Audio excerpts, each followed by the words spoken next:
இலங்கை அணிக்கு எதிரான ஒருநாள் தொடரை 27 ஆண்டுகளுக்குப் பிறகு இந்திய அணி இழந்திருப்பதற்கு முன்னாள் கேப்டன் ஸ்ரீகாந்த் கடுமையாக சாடியிருக்கிறார். இலங்கை போன்ற பலம் குன்றிய அணியிடம் இந்திய தோல்வியை தழுவியிருப்பதை ஏற்றுக் கொள்ளவே முடியாது என்று அவர் கூறியிருக்கிறார். இது தொடர்பாக வீடியோ ஒன்று வெளியிடப்பட்டுள்ள ஸ்ரீகாந்த், இலங்கை அணியை இந்தியா பொட்டலம் கட்டிவிடும் என்று நான் நினைத்தேன்.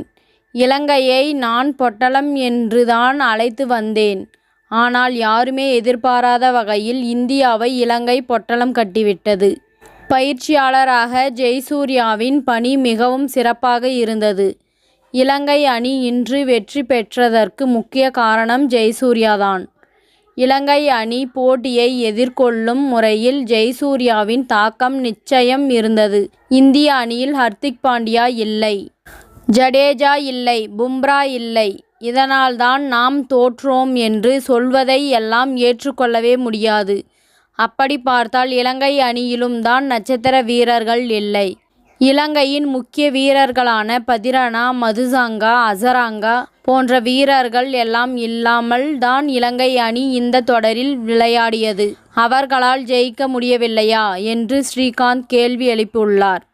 இதேபோன்று இலங்கை அணியில் புது வீரர்கள் எல்லாம் எங்கிருந்தோ வந்து இந்தியாவுக்கு எதிராக சிறப்பாக செயல்பட்டு இருக்கிறார்கள். இலங்கை அணியின் பந்து வீச்சை எதிர்கொள்ள இந்தியா தடுமாறி இருக்கின்றது. வெள்ளாளஹே போன்ற வீரர்கள் சிறப்பாக செயல்பட்டு இருக்கிறார்கள். ஒட்டுமொத்தமாக இந்திய அணியின் அவர்கள் காலி செய்து இருக்கிறார்கள். சிராஜ் எதற்கு அணியில் இருக்கிறார் என்று தெரியவில்லை. சிராஜ் ஃபார்மில் இல்லாமல் ஏமாற்றிக் கொண்டிருக்கிறார். ஏதோ ஒரு முறை ஆசிய கோப்பை தொடரில் 6 விக்கெட்டுகளை வீழ்த்தினார். அதன் பிறகு அவர் பெரியதாக எதையும் சாதிக்கவில்லை. அந்த ஒரு செயல்பாட்டை வைத்து அணியில் 2 ஆண்டுகளாக சிராஜ் நீடிக்கிறார்.